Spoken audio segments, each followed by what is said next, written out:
This is the Week in Review for TheTrumpet.com, Friday, May 20th, 2011. On Sunday, Palestinians and their supporters observed the anniversary of the founding of the State of Israel in 1948. They did so with violent protests on Israel's borders with Syria, Lebanon, and Gaza on what they consider a day of mourning called Nabka Day, which means Catastrophe Day. Some 15 people were killed and dozens were wounded in clashes with security. In one instance, an Arab Israeli in Tel Aviv drove a truck on a terrorist rampage that murdered one person and injured 17 more.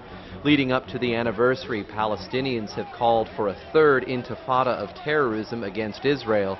Some fear that Sunday's attacks may be the beginning. The supposedly more moderate branch of Palestinian government supported Nabka Day. The Fatah Revolutionary Council urged Palestinians to take part in marches and rallies. Last Thursday, it urged Palestinians to escalate popular resistance against Israel, especially in Jerusalem.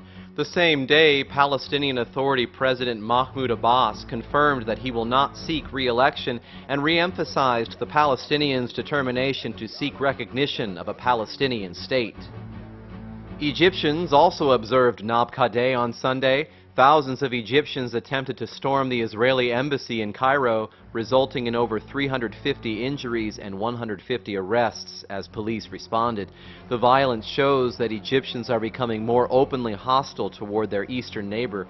Expect candidates for Egyptian leadership to take notice of their voters' antipathy toward the Jews.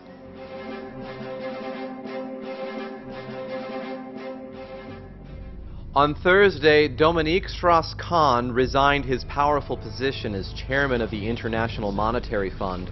Though he has denied allegations that he sexually assaulted a hotel maid, he is currently being held without bail in New York's Rikers Island jail. His resignation set off a power struggle at the financial institution, which has historically been dominated by Europeans. Nations like China and Brazil are pushing hard for the position, but with Europe locked in financial crisis, Europe needs this post more than ever.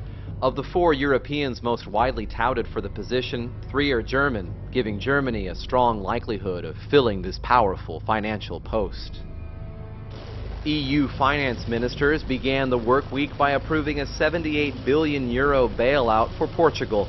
The bailout gives the struggling state needed funds, but also stipulates that Lisbon must implement the very austerity measures and cutbacks that its parliament just rejected in March. The bailout will be funded by the International Monetary Fund, the European Financial Stabilization Mechanism, and the Eurozone Rescue Fund, and will last 7.5 years.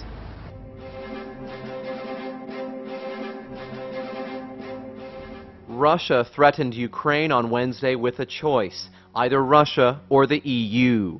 Russian President Dmitry Medvedev said that Ukraine would be jeopardizing its entrance into a Russian customs union by continuing to court the European Union.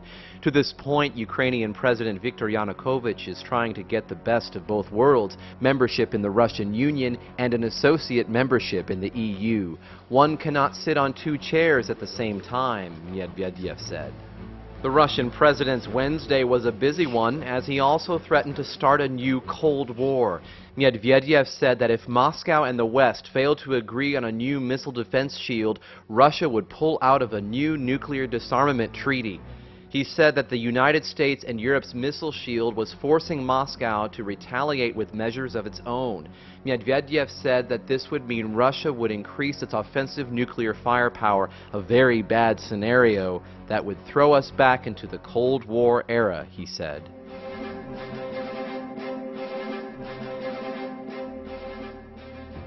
U.S. officials squelched a proposal to keep the New York Stock Exchange an American corporation on Monday.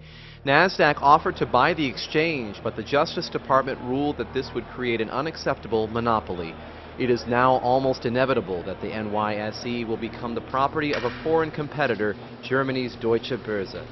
If this $9.8 billion offer goes through, the stock exchanges in Amsterdam, Paris, Lisbon, Brussels, Frankfurt, and 9 other European countries will all fall under control of this German company.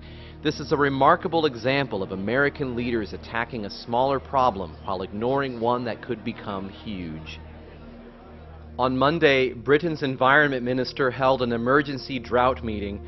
Though a drought has not been declared, the current heat wave could be on pace to make this month the hottest May since records began. In April, the United Kingdom received just a quarter of its average rainfall, and some areas experienced their driest March in half a century. The parched conditions could affect not only food production, but also the size and severity of wildfires.